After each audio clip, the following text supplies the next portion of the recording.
There is no measure tape to measure my happiness. સુખ માપવાની કોઈ ફૂટપટ્ટી છે નહીં.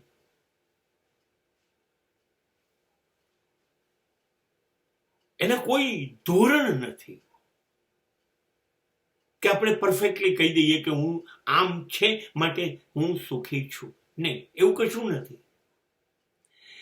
ખરેખર વાત કરું, આપણે સુખી જ હતા, સુખી થવા જ જન્મ્યા હતા. ઈશ્વર કેવી રીતે તમને દુઃખી થવા મોકલી શકે? It was well designed by superpower of the world. ઈશ્વરે અદ્ભુત ડિઝાઇન દોરી હતી તમને સુખી કરવાની. એ મુજબ મોકલ્યા હતા.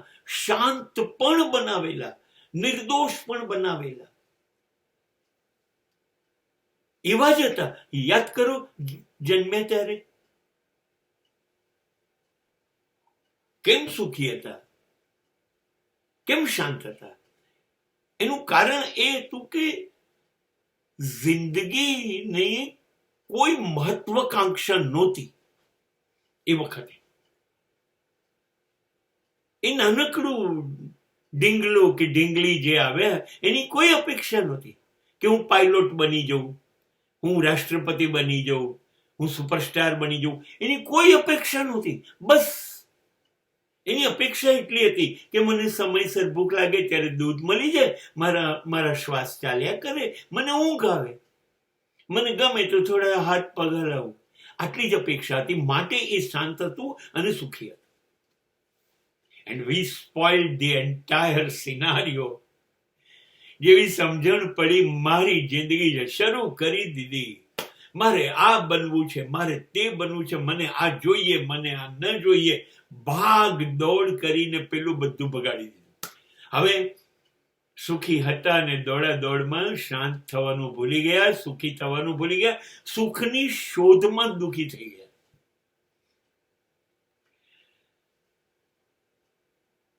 અને કાં તો જિંદગીને ફાસ્ટ ફોરવર્ડમાં નાખી દીધી.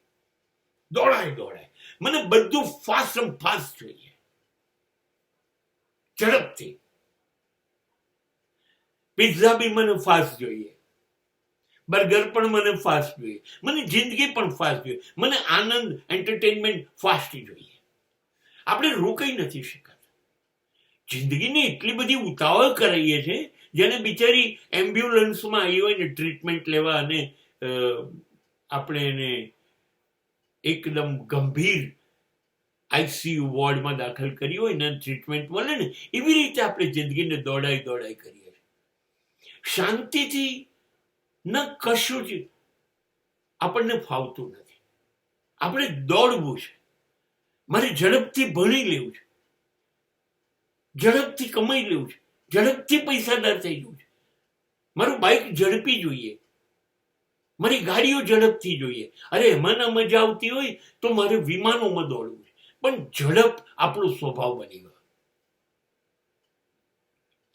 અને ઝડપ કોઈ દિવસ શાંતિ ન આપી શકે. તમારે બહુ જ લાંબુ જીવવું હોય ને તો ધીરે ચાલવું પડે. You have to control your speed. And we are victim of speed. આપણે ઝડપ કરી એટલે આપણે લોચામાં પડી ગયા. અને હજી આપણે અટકતા નથી. We want to be informative. મને બહુ જ માહિતી, મારે બધું બહુ જાણવું છે. મને માહિતીના ઢગલામાં ડૂબાડી દો. એ પછી ટેલિવિઝન છે, એ પછી મોબાઈલ છે, એ પછી નેટ છે, પછી કોમ્પ્યુટર છે. મને એટલી બધી માહિતી આપો, દબાઈ દો મને માહિતીના ભારથી. હું માહિતી વગર થોડોક સમય ખાલી હોઉં, એકલો શાંત, કશા વગર, ના ટીવી, ના મોબાઈલ, ના નેટ, ના દોસ્તો, કશા વગર. હું મારી સાથે બેઠો એકલો, મારી કોફી લઈને. એવું આપણે નથી કરવું. આપણે દોડાવવું છે જિંદગીને. સતત ઘડિયાળ આપવા માંડી એવું દોડાઈએ છીએ. હવે કહીએ છીએ કે હું સુખી નથી. કેવી રીતે થશો?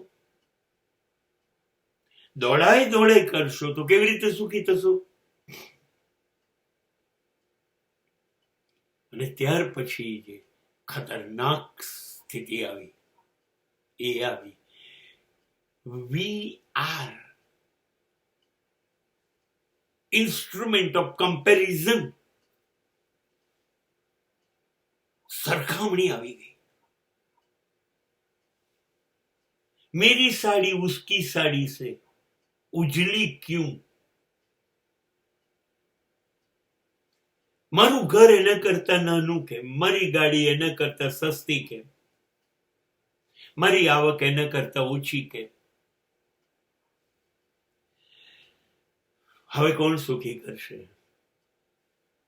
હવે કેવી રીતે થઈશું? તમને એક વસ્તુ પૂછું હું કે આસોપાલવનું ઝાડ જોઈને એની નીચે ઉગેલો તુલસીનો છોડ કોઈએ આપઘાત કરતો જોયો? કે સમાજમાં હાથી જોયો વિશાળકાય અને જોઈને કીડીઓની લાઈને આપઘાત કરી લીધો? એ અમે કેટલા નાના છીએ, આ તો જો. કીડીઓએ તો આપઘાત કર્યો નહીં. એ કોઈ પણ માણસ કેમ એકદમ જ સરખામણીમાં લાગી જાય છે? અને જે છે એને ઉજવણી કરવાનું ભૂલી જાય છે, અને જે નથી એની પાછળ દોડવા માંડે છે. હવે આ બધા સંજોગો કોણે પેદા કર્યા? ઈશ્વરે કે આપણે પોતે? હું જે નથી એ મારે બનવું જ છે. હવે તો દુનિયાનું આવી બનવું જ છે. એટલે જાગી ગઈ એક જંગલિયત હરીફાઈની સ્પર્ધા, કોમ્પિટિશન. પાગલપન આવી ગયું. 70% આવ્યા પછી એનામાં મેડનેસ આવી. મને 90% લાવી. હવે તું દુઃખી થા. બેડરૂમના ઘર પછી તમે તૂટી પડ્યા. મારી પાસે 5 બેડરૂમનું ઘર જોઈએ. હરીફાઈ પેલાનું છે. મારી ગાડી 7 લાખની, મને 25 લાખની જોઈએ. હરીફાઈ. હવે મને બતાવો, હવે તમે બોલશો ફરીથી કોઈ દિવસ કે હું સુખી? તમે દુઃખી થયા જાતે. તમે સુખી હતા? તમે થયા. You have designed your unhappiness. You have planned. You are an architect of your unhappiness. તમે આટલા કારણોસર તમારી જિંદગીને દુઃખની ખીણમાં ઉતારી દીધી, અને હવે તમારી તાકાત નથી કે તમે એમાંથી બહાર આવી શકો. હવે તમે સુખી નથી થતા. Then you will blame. હવે તમે ગાળો કોને દેશો? ઈશ્વરનો હું અરમાન છોકરો છું, એ બધાનું ધ્યાન રાખે છે, મારું નથી રાખતો. મને અહીંયા મોકલી દીધો એકલો, હવે એને મારી ચિંતા નથી. બસ હું જ શિકાર છું આ દુનિયામાં. મારે નસીબ જેવું કઈ છે જ નહીં. મારા નસીબ ફૂટલા છે. મને શનિ નડે, મને મંગળ નડે, મને રાહુ નડે, મને કેતુ નડે. આ કોઈને ટાઈમ નથી તને નડવાનો. એ લોકો એમની પ્રમાણ કક્ષામાં બનવા, એમની ઓર્બિટ છે કે નહીં એમાં રહેવાનું છે. એને લાખો કરોડો ગ્રહો અને તારાઓ ને બધા છે, એ અથડાઈ ના જાય એ જોવાનું છે. એને ક્યાં પડી છે? એને ક્યાં પડી છે કે તારું ધ્યાન રાખે ને તને નડવા આવે? એને બહુ કામ છે. નહીં પણ આપણે કાં તો કહી દેવાનું નસીબ નથી, અને કાં તો આ પૃથ્વી પર ઈશ્વર નથી. એ બે હોત તો એમણે મારું ધ્યાન ના રાખ્યું હોત, મને સુખી ના કર્યો હોત.